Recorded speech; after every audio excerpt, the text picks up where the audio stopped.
ఆ వర్షమే తనదిలే, ఈ వెన్నెల తనదిలే, నా చిట్టి ఎప్పుడు నాదే.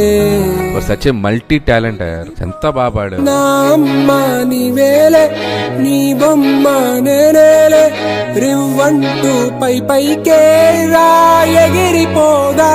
మేమందరం కూడా ఎమోషనల్ అయిపోయాం నిజంగా, అంత టచింగ్ గా ఉంది అసలు. తోటి మట్టాడే బుజ్జాయిన నీకు నీరు గజుకుట్టవా, నచ్చిన మిఠాయిలన్నీ తింటగవు నచ్చిన. సుధీర్ మామతో పాటు నువ్వు కూడా పాడి మమ్మల్ని అందరినీ ఏడిపించేసావు. అమ్మడివే గుమ్మడివే ఆయుష్ నూరేళ్ళు కన్నుల్లో ఉంచేస్తా ఉన్నంత దాకాను. నా అమ్మ నీవేలే, నీ బొమ్మ.